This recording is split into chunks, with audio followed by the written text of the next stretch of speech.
Welcome to the lighter side of the dark side. It's your weekly freak show here on Renagade Radio and all your podcast catchers, your Spotify's, your iHeartRadios, your Pod Chasers, everywhere you're listening to us, YouTube, everywhere. It's Dark Mark Show. I'm Dark Mark, the goth comedian, and as always, my co-host, everybody's favorite horror writer, Nicole Six.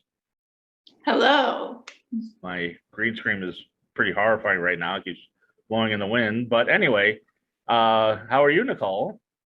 I'm good. I had a fun night out with the girls last night. We went to go watch this DJ play emo night. It was really cool. This DJ, he mixed some songs especially for you. Well, there were two that were probably for me.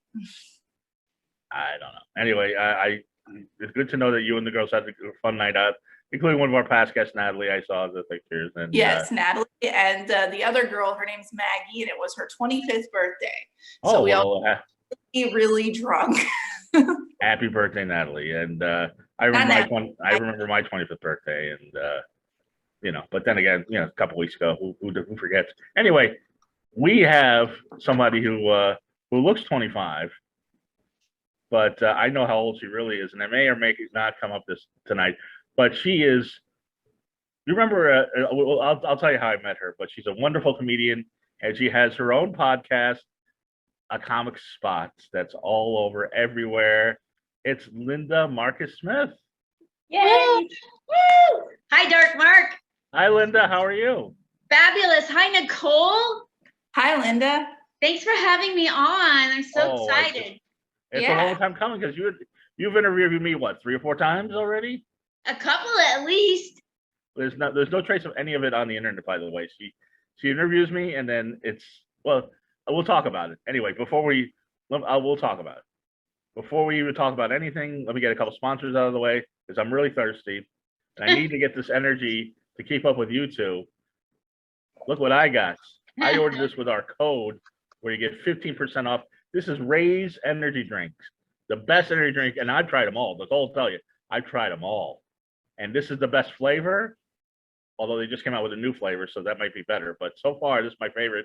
Baja Lime just tastes like Baja Fresh from or what do they call it? Baja Blast at Taco Bell. It tastes just like Baja Blast at Taco Bell, except 0 calories, 0 carbs, 0 crash. Let me tear into this bad boy.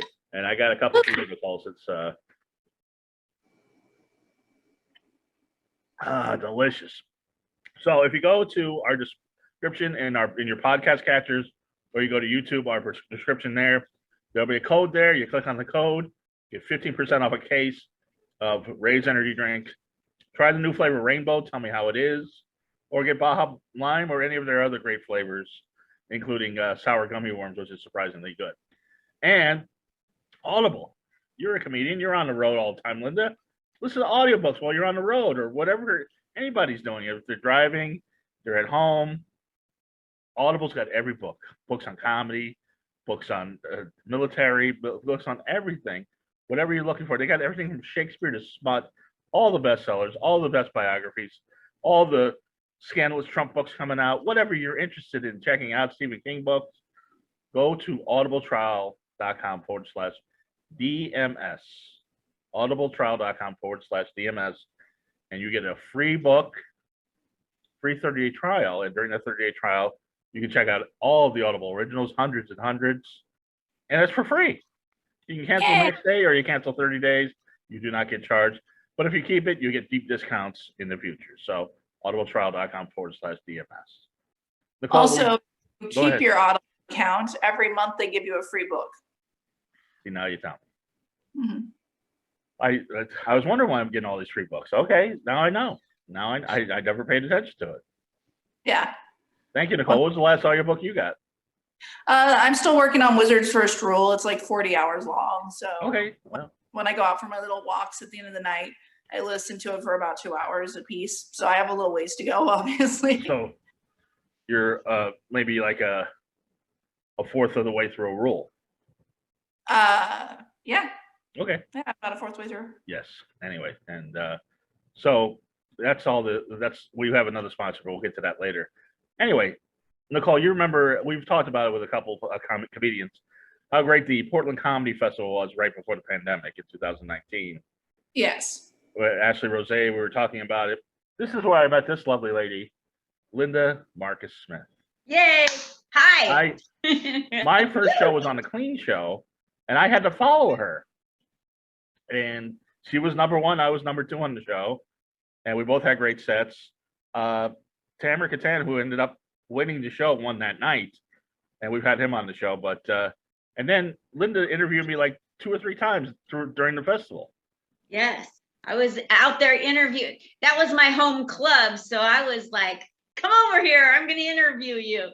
Got me off to a great start interviewing people. Was I the first one you interviewed? I think it was Richard Chassler. Yeah, he'll talk. He's a talker. He's a talker, yeah. So, but I know I think you'd interviewed other people before me, but well, it was a good place to interview comics because it was a great lineup of very disparate comics. Yes, so many came. It was a great festival, meeting people. It was my first time I ever went to a festival, and it was at my home club. You can't win any better than that.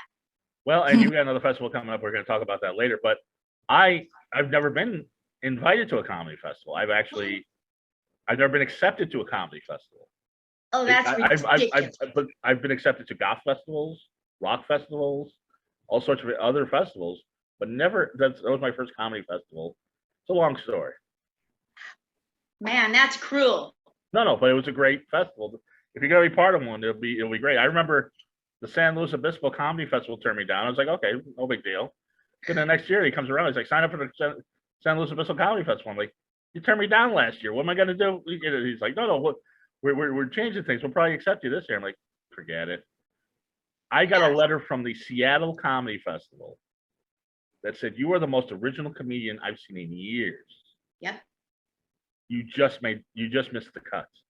Wow. This is the hardest cut I've ever had to make. I'm like, whatever. Anyway, so I think you should go for Toronto and the Fringe Festival. Screw these little ones. All right. Well, I've gone for them. It's this long story. Anyway, so here's the story, Nicole. Linda has an amazing story. First off, she is the daughter of Holocaust survivors.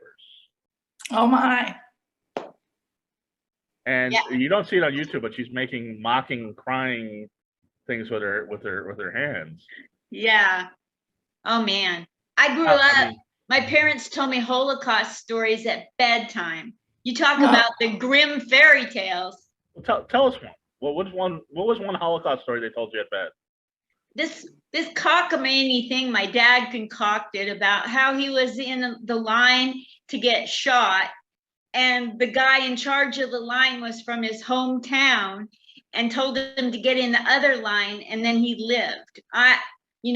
Like my dad was really good at making things up, and I found out the truth after he passed away. So that's why I have a bit of an attitude about his stories. Really? Mm-hmm. Yeah, that did sound a little far-fetched. Yeah. Go ahead, Nicole. But as a kid, I just said understandable. What, Nicole? I just said it's understandable your disappointment with your father's stories. Yes. Absolutely. But I would imagine that he was hiding some really dreadful things from you and didn't want to tell you some of the Yes, truth and I found out what they were after he passed away. Yeah. And it's tough. You want to talk about I can't imagine raising children after that. Please. I got to be honest. My parents were so traumatized from the war that that's what gave me my comedy chops, because I was trying to get them to be, I didn't know what it was, but I knew they weren't in the moment with us kids. And so I would do anything to get them to quit being out to lunch and join us, be in the moment. And comedy got them to do that. So when I go on stage, I just pretend everybody's in the Holocaust. It worked. There you go. The Holocaust made you funny. I mean, talk about goth. I mean, that's a tough crowd. Yeah. Yeah. You just walk into an oven, they're not laughing. They're not. I don't know what it is. They like to suffer or something. Well, it's not that they like it. It's just that's what happened, and that's what they're used to. Yep. That's why I can't imagine surviving something like that and then having children just I can't I don't know. either. It's a tough thing to deal with. Yeah, it is. And then you're gonna have that whole like, oh, these new kids today, they got it so soft. They don't march in the ovens like we used to do. I mean, you can't compete with that. You can't compete with their suffering. I know. I don't know if you're aware of it, but during the Holocaust, if you were sick, you got shot or killed. You Oh, I couldn't know, be. yeah. So, like, imagine being a kid feeling like you need to stay home for the day, and your parents backhand you and tell you to keep going, keep marching. It's like, what? Yeah, I'm there's no sick. there's no sick day for you. Yeah. But were you able to break through sometimes and make them laugh? Yes, like I and my parents became alcoholics because of the trauma. And so they would always get drunk and fight. And so I remember the very first time I told a joke when they were fighting, I put marbles on my head. We had a hardwood floor, and I let the marbles drop onto the floor, and they stopped fighting, looked at me, and I said, "You're making me lose my marbles." Like, so basic, but it worked. And then later on, you literally lost your marbles, but we'll get to that. Yes. Good one. And you grew up in the swinging '60s. I did. I was born in 51, and I came to age during the sex revolution, right after the Kinsey reports, after women got liberated. Yeah, I was right there being a prude. Nicole, I want to do the math for you. Linda's 70 years old. That's it. 70. I refer to it as 20. And I don't. I refer to it, Nicole, as 21 times 3 plus 7 because math confuses young people. Whatever. But I mean, you're a beautiful woman at 70, and Thank you. I mean, you posted pictures, some pretty somewhat naughty pictures on the internet. Right now, I can imagine you as a teenager in your 20s, how beautiful you were. I wasn't. I like this is the best. Every beautiful woman says this. No. I would. This is the best I've ever looked. I've got blonde hair, brand new teeth, and they come out at night. And I got a tight tuchus. You know what that is? Tight tuchus. So your tuchus wasn't so tight in the swinging '60s? No, I went and did the J-Lo exercises and got me a Cardi B minus. Nice. So sexual revolution, and I mean, and you were in a fairly repressed household. You must have gone wild. No, I was so repressed. I mean, I didn't even like, I had a boyfriend that wanted to poke me all the time, and I broke up with him because of it. I was a good girl.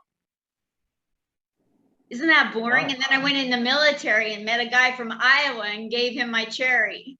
Oh, wow. Okay. So we're skipping ahead now. I was going to say, you went into the Army during the Vietnam era. I did. Yeah. Did you want to go to Vietnam? Was that the goal? What? Did you want to go to Vietnam? Was that the goal? Oh, hell no. I wanted to go and see all about the Holocaust. Okay. You know, it was my dream. Just like every good patriotic duty.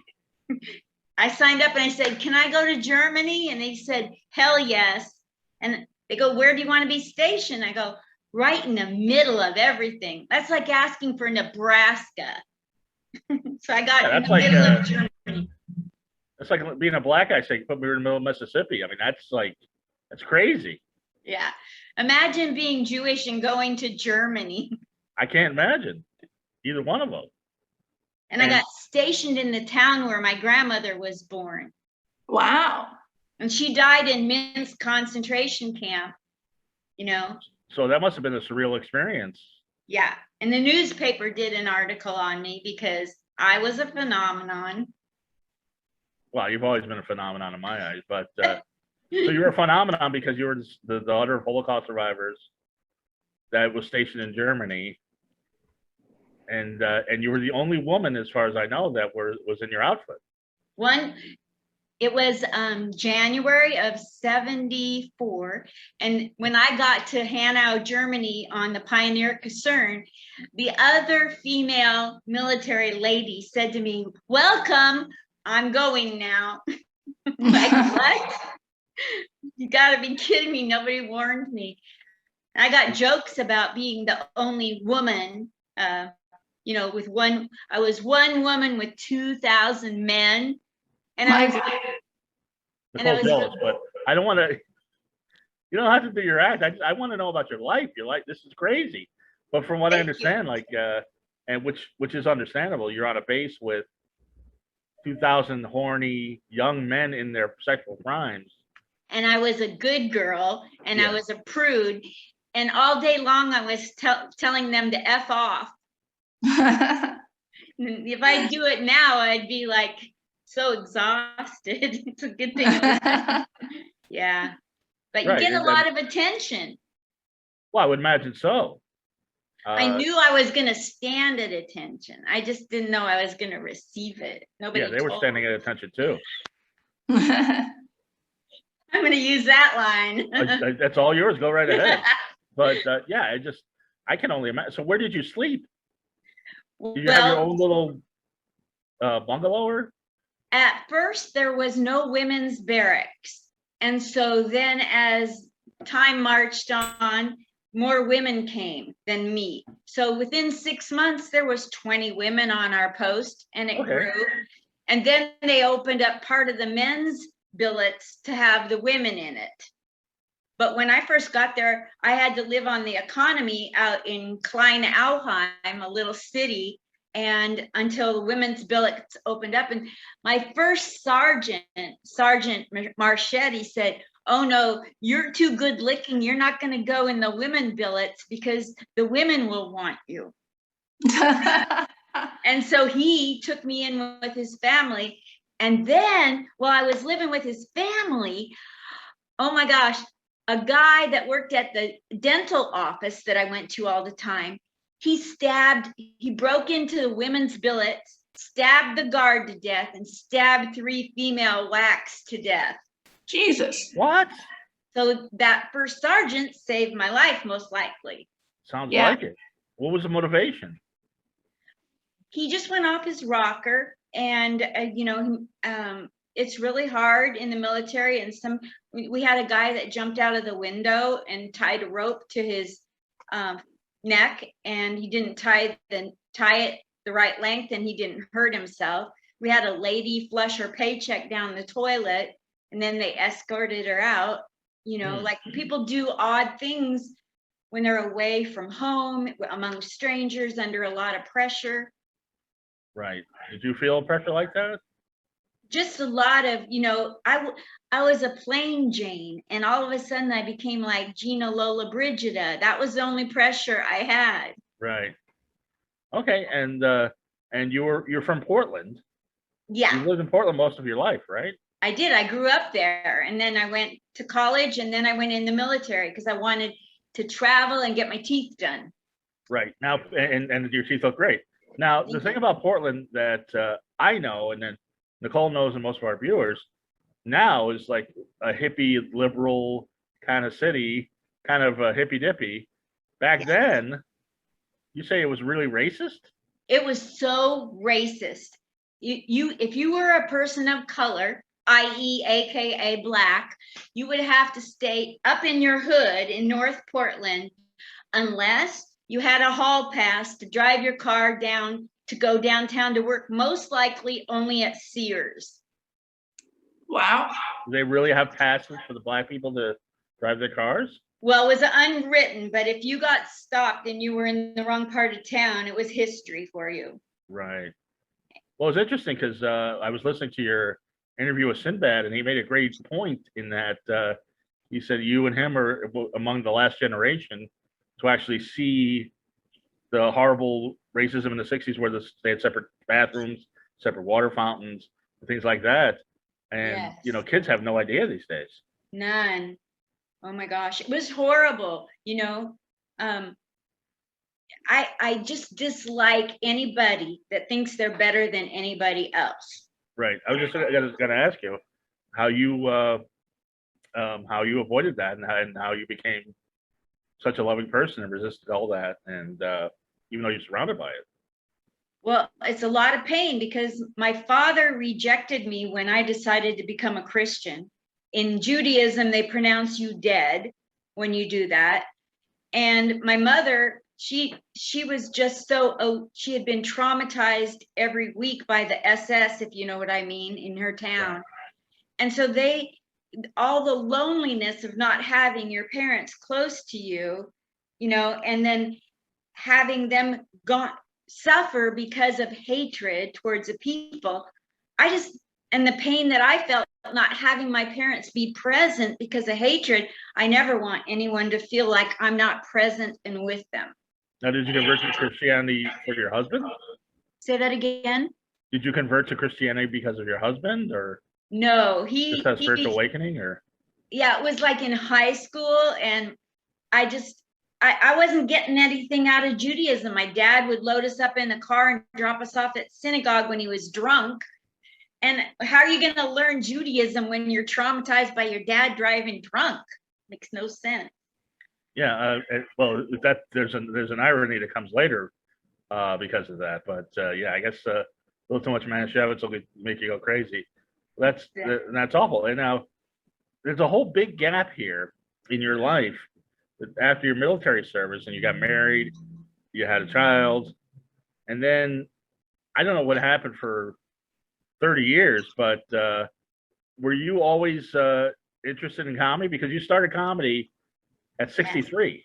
I started late. Always watched all the okay, so I'm Jewish, but I always watched the great Jewish comedians growing up in the 50s, 60s, 70s, 80s. And then they started dying off. Who are the great Jewish comedians in your eyes?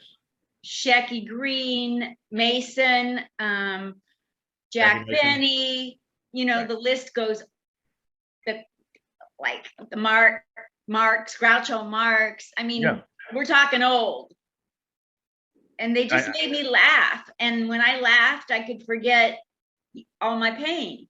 And then I grew up and I went through so much pain, and I always wanted to make others laugh, but I was too scared to do it until my daughter and I went our separate ways about 8 years ago. And then I said, you know what? Now would be the time that I could take my pain and try to help other people deal with their pain through laughter. Right. Very good. Well, here's where this is the one question I definitely wanted to ask you, and I noticed that your heroes are male, and I noticed on your podcast, although you've had female comics, you tend to have a lot more male than female, and you also, when I see you in the club, you're always hanging out with guys. Well, let me tell you something, and this is going to sound really prejudicial against women. It's not meant to be. It's just the facts as I see it.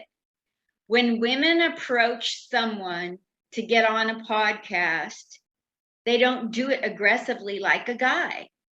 So a guy will come to me and say, get me on your podcast. I'm free Thursday at 3:00. Bam, they're booked. But a woman typically, now there's aggressive women, and I don't mean aggressive in a bad way. Some women will say the same thing, but most women will come and they'll say, I'd love to be on your podcast. And I go, well, I'd love to have you. Shoot me a time and a date. And then they never follow through. So I'm going out begging women to follow through. Women, please go on her podcast. It's great. Now, I intentionally have a female co-host, always have, and try to. I don't have any preconceived notions, but I tend to get to book more women than men. But my ideal is, especially when we were in the studio, is if you have 2 men and 2 women. Because most podcasts, Mark really likes to balance the masculine and feminine energy. I do, and most podcasts I listen to, it's either a bunch of guys or it's a bunch of girls, and it's too much one way or too much the other way. Whereas when you get it together, to me, it's you get a good balance. Yes. But And since I'm doing Zoom, it's been, one-on-one, one guest mostly at a time. I've watched, where there's 2 and 2 before on a podcast, and the men tend to take the dominant role, which kind of goes back to my theory that I think it's really hard for women to step up without feeling like they're going to be called a bitch. That's changing, I think. I'm glad it is. It is. And there's a lot of aggressive women, trust me. I know in comedy, I know quite a few of them. Now, And they know what they want and they go for it. they know what they want, and they're very funny. So, Well, it's the difference between being aggressive and assertive. Yep. yeah. So, and I think, and I've told Nicole this, and I don't know if you agree, but I think the audiences in comedy shows are very skewing more female as we go along, and I think that the landscape of comedy is changing and becoming more. I see more and more great females than I do males. I see a lot of guys doing the same thing, and I see a lot of women that are really breaking new ground. Innovative. I really like what's coming out of comedy, and especially, women have, since all the recent movements in women, you have women having a whole different voice that they've never given themselves before or had the right to. Sometimes that's an assertive voice. Yes. So you anyway, we'll skip the whole husband, daughter, family thing. You did that. You're a housewife.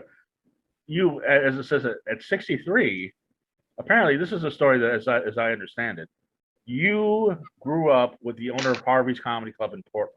I did. I went to high school. You had a crush on him. Barry Colin, Kolin. Yeah. Shout out. Shout out Barry Colin. I love. Now is Harvey's closed now? Yes, permanently. That sucks. I love that club.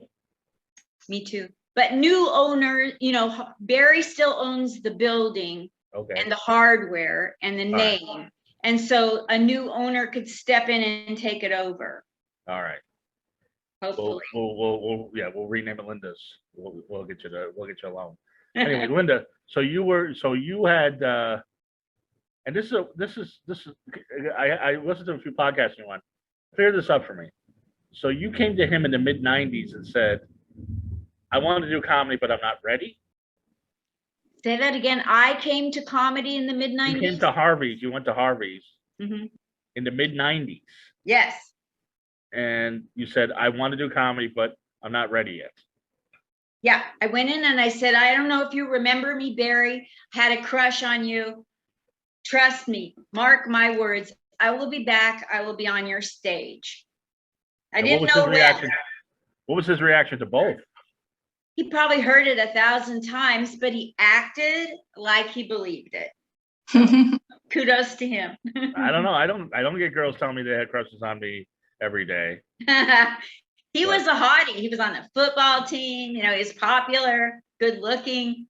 All right, I'll take your word for it. I met the guy, but down the line. Anyway, so then skip forward to trying to do the math here. 2013. Yes, March 14th, 2013. That's when my daughter and I separated our relationship to take a break for God knows how long. Well, I'm sorry to hear that. And you saw the transition of Portland from a racist city to a hippie, very inclusive city. And you said, now's my time. I'm going on to Harvey's. I'm going to do comedy. Yes. So I started in Southern California where I had been living with my daughter. Well, I didn't know that. And I did comedy at Ace's Comedy Club in Marietta for a year. Okay. And did comedy at veteran places and hospitals with Will Morton of AMillionLaughs.org. Okay.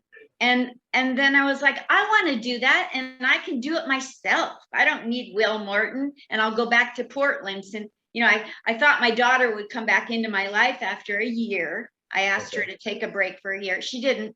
So I decided I'm going to go full steam ahead with comedy. Okay. And I got to back up here now. Was this after your tragic accident? I had a brain injury in 1996. Okay, 1996. Yeah. Here's where the story. I skipped ahead. That's okay. In between the time she says to the owner of Harvey's, "I'm gonna do comedy," and actually started doing comedy, you had a horrific car accident. A drunk driver plowed into you and gave you permanent brain damage. Yes. So I got a diagnosis and I knew instantly I had brain trauma, but it took a team of 3 neuropsych doctors 2 years to diagnose it. And, you know, I just gave up on life because they told me I had dementia due to brain trauma. And it took you 2 years to get that. And I couldn't hold a job or pay rent. And then about laid around on the couch for years. And then I decided I'd get up and make life happen. And Because that's the first thing you said to me when we met. We were talking about our sets, and you're like, "Oh yeah, I have brain trauma." I mean, you said it. I think you said it on stage. I usually, you know, like I used to talk about it, refer to it, use notes. And I found out that the less I refer to it, the less I need notes. So I don't refer to it now. Well, that's good. Yeah. I think I gave you some advice on that, but you know, a lot of people don't like when comedians. Bless you, Nicole. A lot of people don't like when comedians use notes. It doesn't matter to me as long as it's funny. But yeah, I mean, it was all there. It wasn't quite. I mean, the material was there, but I think there was something weird with the delivery that was not putting a barrier between you and the audience. Yes. I couldn't agree more. So you're 62, 63 years old. Mm-hmm. You have brain trauma. He said, "Let's do some comedy. Yeah. Let's make people laugh." If my daughter doesn't want to be, we were like so close. And if she's not going to be in my life, I need something in my life bigger than my daughter. So I thought, all right, now's my time, comedy. You're going to do comedy, which is a very mentally draining people don't understand the mental challenge that comedy is. They don't. Unless you do it. Yeah. Nicole saw me last week do comedy. Yes, I did. And you could probably tell Linda that you saw during the sets that it started slow and I was not focused. And then when I started getting focused, big laughs. Yeah. So. Well, to be fair, Mark is also kindly not mentioning the fact that there were a lot of distractions. Like the crowd was very distracted that night. Right. He had a lot. Right, but that's why I was unfocused. Yeah.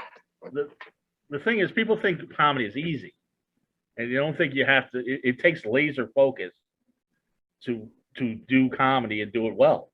And when you do it well, it looks easy. Exactly. You have to be aware of so much. You have to be really in the moment and knowing if somebody drops a glass or, you know, people aren't paying attention or somebody looks at their wife. I mean, there's so much to play off of in the room, in the moment. And if you just come in, oh, here's my jokes, and you don't make, you know, like do something special in the moment to show them you're with them, you're missing out on. So you have to be aware of so many different layers of things going on. You have to be aware, but you also have to do what's necessary to make most of the crowd laugh. Yes. Right. What I was doing Friday, which was my mistake, is I was focusing on different segments of the crowd instead of, which I did at the end, say, look, this is for everybody, come on in, and you know, and that's when I started doing good. So enough of me. So how was that first set? My first time on stage, I got in line and there was a psychic that was a comic in line. And I was nervous, but I'd been helped to have a set by the club owner. And, you know, he wanted me to talk all about my brain injury. And so I got up there and I was in line and this guy says, I'm a psychic, while we're waiting to go on stage. And I go, do you see anything around me? And he goes, yeah, your dad. Because my dad passed long ago. And I go, what's he saying? And he goes, he's saying he's proud of you. And I go, what about my mom? And he goes, yeah, she's not going to talk. I go, you you know something. So then I got up on stage and I still have the tape and I got some laughs, but I remember these two comedians in the front row when I did some jokes, they said, that is so hack. Uh-huh. And I had to look up what hack was. Fuck them. Who are they to talk? It's your first time on stage. I don't like judgmental comedians. Yeah. I was going to say, you did your interview with Sinbad. I see you list on the internet all the time, the world's worst comics. It's always the same. It's always Dane Cook, Jeff Dunham, Carrot Top, Sinbad. And it's like, look, these guys have been comedy forever.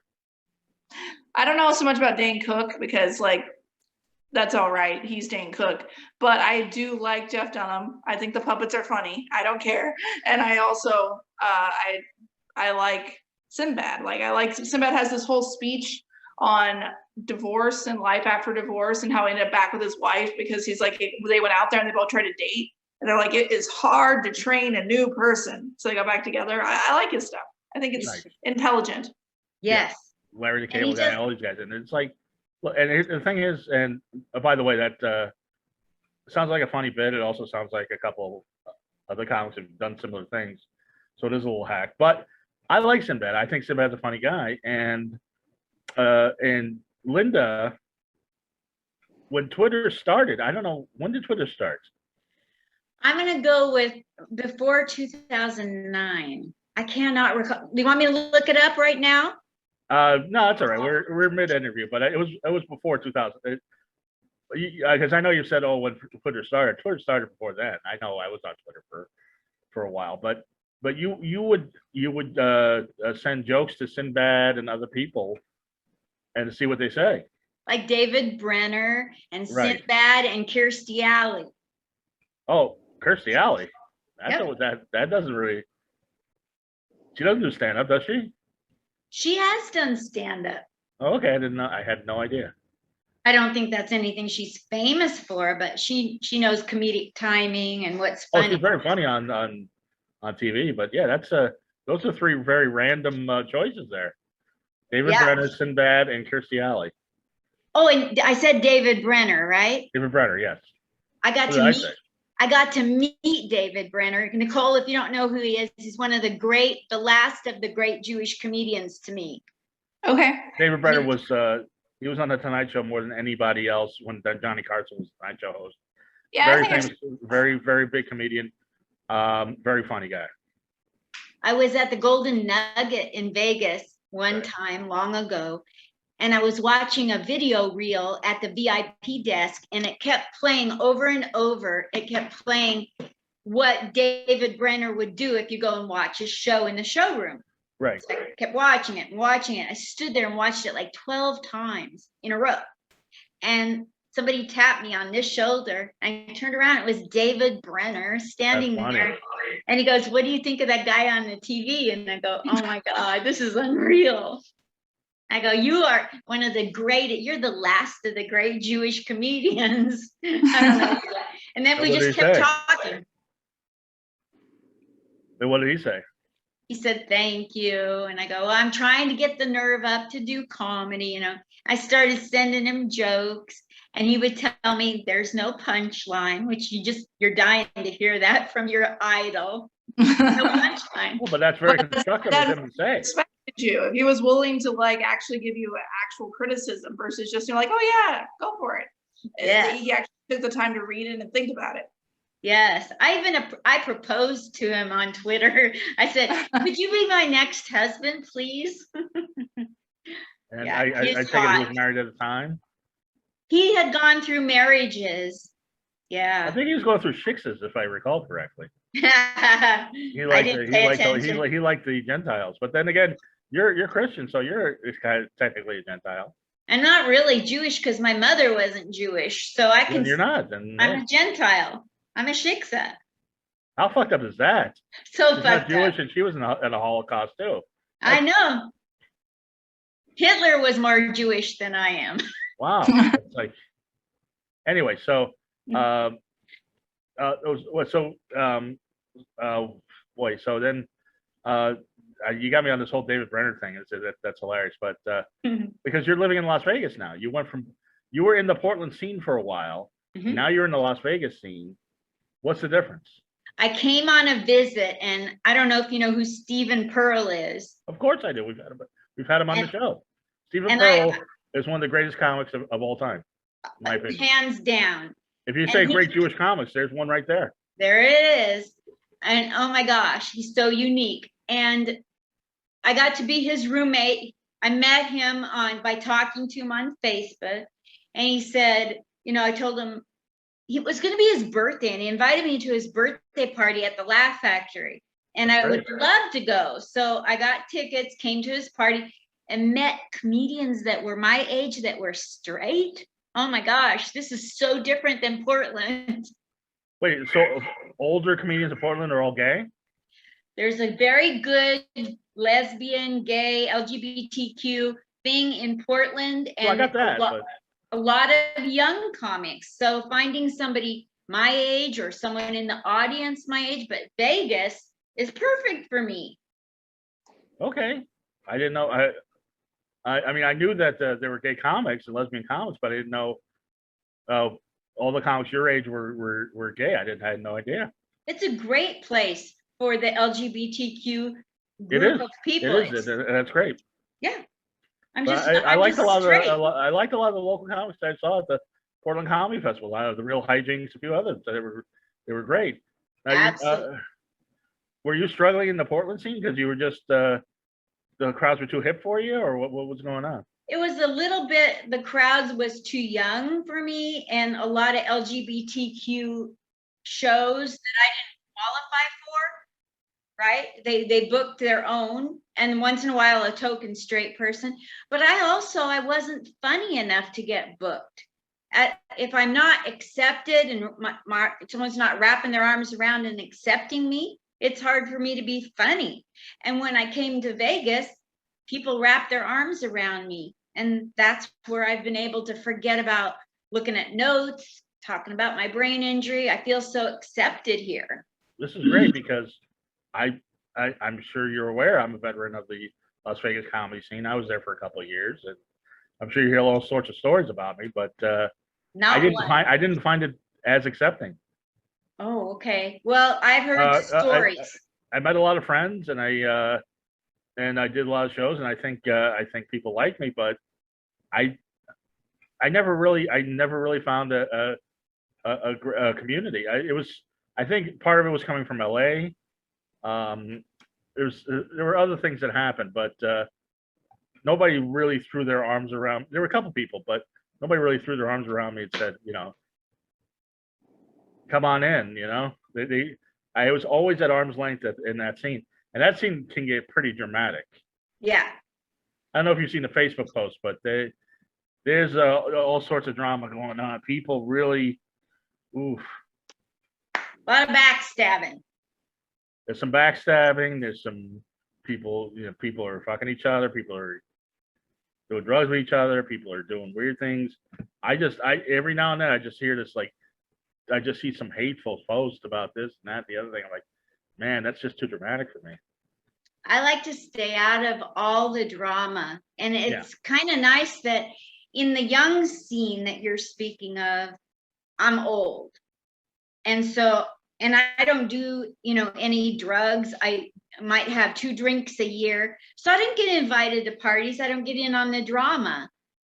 Right. But with the people that accepted me right in are like Mark Cohn at the Cellar and Harry Basil, and those people are of my age. And like, how am I gonna come for a visit, and those people love me and accept me, and then I'm gonna go back to Portland and be the oldest woman no one wants to hear from? Like, no. But that's the wrong answer. You're gonna come back to Portland a better comedian. No, and honestly, the whole Craftland I gave it a shot. The whole Craftland is to go in front of a crowd. Doesn't matter who they are, and just entertain them and make them laugh and tell them your story. And I welcome all the Portland people to come to Vegas where I feel comfortable, and I'll entertain you to the best of my abilities. Linda, Stephen Pearl. can go up in front of any crowd and just Right. annihilate.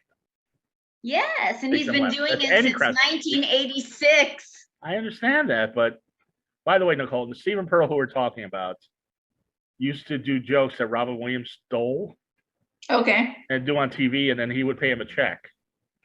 Like he would give him he would do a joke on TV, and then see Stephen Pearl say, "Oh, here's $1,000 for that joke." That's how brilliant he is.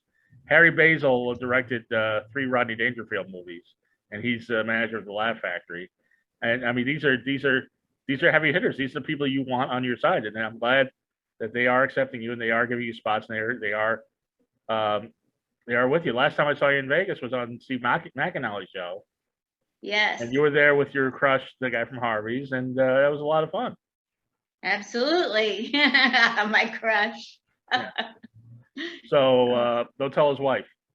But here's the thing. That you've really been doing that's been getting you attention and getting you a lot of love from younger people and people of all ages is your show, A Comic Thank you. Spot. Thank you. You've interviewed over 350 comedians. 694. I'm sorry, What? 600. Well, that's over 350. Yeah, that's a lot. Thank 694, you. including myself. Although apparently that's a lost show. That's nowhere on the internet. But because when we did it, you just got Zoom and you couldn't figure it out. Well, we got to interview you again. Well, That's whatever. right. But I'm just saying, Linda had Zoom and she's like, she didn't know how to do the split screen. She didn't know anything. No. It was so bad a recording, but it was Ugh, such a fun interview. we got to do it again. Let's get you on. I want to get you on in the next. I'm not begging you to come on. This is going to go on the internet in perperpetuity. I'm not trying to get a spot. I'm I'm begging you to come on. Okay, begging Yeah, all go you on, want. Mark. Okay, but what I'm saying is, and you've interviewed everybody from open micers to Sinbad, Tommy Chong, Bobby Rydell, who's not a comic, but he's a famous rock and roller. Now look at the stars in your eyes. Sinbad started in comedy. No, I understand. No, Bobby Rydell. Bobby Rydell. Look at those eyes. Did you see those eyes, Nicole, when I said Bobby Rydell? He sang to me. Now, Aw. this must have been a crush of yours when you were a teenager. Bobby Rydell, no? Nah, but he became a crush when he sang to me. Aw. All right. So how did you get Bobby Rydell on the show? How did that happen? He's a friend on Facebook. And I remember when he first became my friend, right when I went on Facebook in 2009, I couldn't believe he was on there. And anytime I'd ask him something, he'd reply. So when I started interviewing, I just said, could I interview you? And he gave me the name of his people and on he came. Bobby Rydell, Nicole, and for people that don't know, was so big in the 50s and 60s. In Greece, they named Rydell High after him. Right. I was going to say. Volare was a big hit for him. They had a bunch of hits. What are some other hits? I'm not thinking of it right. He had Forget Him. That's the one he sang to me. Okay, Forget him if he doesn't love you. That one. And then and Sinbad, you got through Twitter. I was talking with him on I think back in the MySpace days. I don't know, long ago. I don't know when it was, Twitter, MySpace, long time ago. And then he remembered, I said, do you remember talking to me? And he goes, yes. So then I said, can I interview you? And he said, sure. But we started bargaining and I said, could I interview you for like 30 minutes? And then I heard nothing back. So next time, a month later, I said, how about 25 minutes? Nothing. Another month, 20. I mean, I was bargaining myself down. I got down to where I said, listen, 2 minutes. Can I have 2 minutes? And he goes, let's make it happen. And then I got him on and he let me go 41 minutes and 54 seconds. That's great. That's great. Well, but here's the thing. It was what this really started with was, I mean, you were always interviewing comics. You were interviewing comics in Portland, but the pandemic happened just as you were getting comedic momentum and really figuring out your voice, and you had nowhere to go. None. So you interviewed 600 some comics. You say you did 10 a week, and now you're down to, or 10 a day. Now you're down to 1 a week. Yes. And by interviewing the comedians, it gave me so much confidence to wing it in front of people that were way funnier than me. And, you know, I like doing a little bit of goofiness in there, like Jiminy Glick, like Martin Short when he plays Jiminy Glick in interviews. Right. And I like to, you know, I like to go off script a little when I'm doing their intro, because I'm going to mess up the introduction. So I might as well make fun of it because I'm going to mess it up with my brain.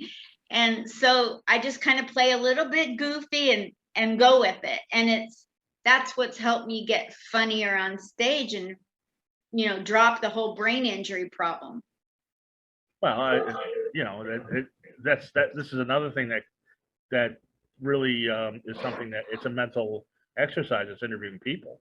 Yes. I can only imagine having brain trauma. And who knows? Maybe I have brain trauma. Who knows what's going on with me? But you know, it would seem to be hard to remember all the things about you, the research and all that. But interviewing 600 some comics, especially some of the greats, I mean, that can't help but make you better. Yeah, it gives you so much confidence. What are some tips and tricks that you've gotten from the comedians that you interview? My favorite, I have two things I like to remember to ask every comedian, if they're new or they're a legend. Okay. What's the joke you have that never flies and you refuse to give it up, and why? Mm-hmm. And then everybody has that one joke they're holding on to. And then you really get to know them by asking that. And, right. You know, because like I've got a joke, you know, we all do that never works. What's the joke? What's the joke that you can't get rid of? Well, you never want to open with it, but I made that mistake. But I like saying, you know, I've got really good news for you. My parents survived the Holocaust. Isn't that fabulous? But the best news is my parents, they survived the Holocaust that did exist. And it doesn't really get a huge laugh, but I don't care. It's for me. It's funny. Thank you. That's a very edgy young crowd sort of joke. Thank you. I usually get one smart person in the back laughing with it. Right. And then I'm good. There it goes. Anyway, so there goes a green screen. Anyway, so and what's the other question that you like to ask? I like to ask, what's their joke that they refuse to give up? And drop your ego for a minute. Drop everything you've accomplished. What is the legacy that you're trying to leave? Because you're not like Sinbad. What the heck is he trying to do here on Earth, right? I want to hear him tell me that. What's the difference you're trying to make? You know, well, I'd say he's accomplished it. And by the way, shortly after your interview, he had a stroke, I believe, and I hope he's feeling better. I'll cover that in a second. They might have already accomplished it, but during the pandemic, I was trying to use it as a catalyst to get everybody to think beyond the pandemic. Another goal, right? Because everybody was so depressed and stuck. Mm-hmm. I was trying, like, what's the legacy you're trying to leave? And that helped. It was fun getting them to think about something else besides what they have done. And he said that he hasn't left his legacy yet, but I think he has. I'm not saying that he can't go forward and add to that legacy, but I think his legacy is a very smart, successful, funny, and clean act. Yes, a very good man and a comic. And that's the thing. I see, and I think here's the thing: if a comic is good, they're not going to be judgmental on another comic. That's it. They may not like the other comic. They may not like their material. It might not work. Not everybody's sense of humor is different. He may not make you laugh, but you know what he's doing. If you're good and you know the craft, you know what they're doing, and you know why it's successful. Yes. And if they're doing it well, why bust on it? But I thought it was funny that he wanted to bust out and do a dirty set. That was great. And I'm sure he'd be great at it. But so this is. Then he got a stroke in October. You were mentioning, and I didn't cause it. I just want to say that. I was going to say, I thought you might have. It was a almost, pretty intense interview. I didn't know what was going on. right? And so he also had, after the stroke, he had a brain bleed and a blood clot, and he's Oh. still trying to make a comeback. He should. I hope he does. I do too. I pray for him every day. Yeah, he seems like a nice guy, and he's a very talented comic. So what legacy do you want to leave? My legacy is what we can do for the military. I'm tired of people calling the military baby killers, because look at all us women having abortions. Can we be real? Well, let's not get political. I don't want to debate the abortion issue with you. But yeah, and so are people still calling the military baby killers? Oh, sure. And I just want the people who serve our country and keep us speaking English. I want them to have a way. I mean, can you imagine me telling jokes in German? It just really wouldn't sound good. It's so guttural, and so Well, yeah, I would imagine, especially the Holocaust joke in German probably would lose a little in translation. Yeah. But yeah, the Holocaust. I want to have as many people get out there and do comedy for the military and help military people write jokes and do comedy. I want to see our military get healed after the traumas of war, serving our country. Even this is amazing. Even after all the things that happened to you on base, and not every person acted honorably towards you. Nope. And I have reached out to people who used to traumatize me and invited them to shows. I don't care. You have to forget. I'm writing a book. It's going to come out in January. It's called The Fourth Quarter. Whatever trauma you go through, you have to go through the phases of grief and get to the fourth quarters, sports term, and really get to where you want to give back because of it. And that's where the healing, that's where all the fruit, the juicy fruit comes from your pain. Mm-hmm. And so I hope, I have to forgive them. If I don't heal. And there was a lot of trauma I received during the military, but you can't let what happens to you stop you. My parents let that happen. I'm refusing to do that. Right. Well, here's the thing. And you've performed a lot for the military, which is great. And you're always trying to do things. But what I admire about you, thank you. There's a lot that I admire. Thanks. Is that you are doing that. You are backing up. But before we go, I have to ask, because you announced your retirement on the internet a few months ago. What happened there? I'm going through a health thing, and it hit me emotionally. I got really depressed, and I thought, screw it. I don't want to tell one more joke ever again. My mom died of osteoporosis. She had it so bad.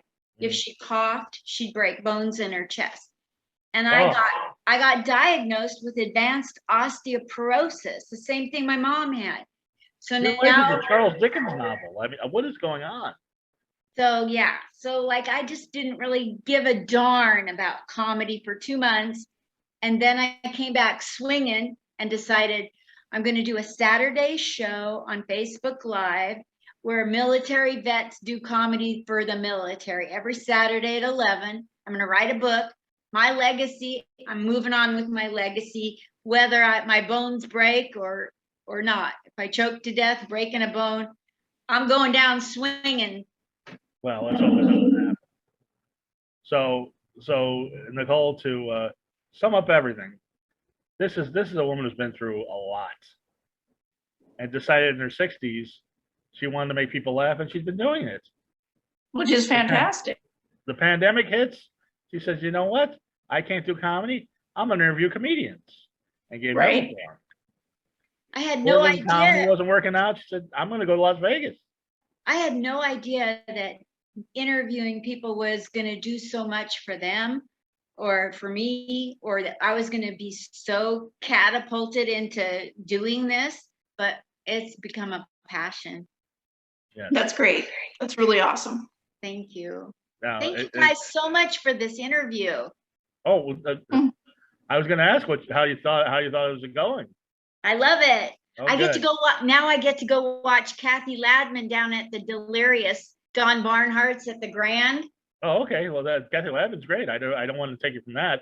But before we go, I do want to thank you for coming on. Thank I know you.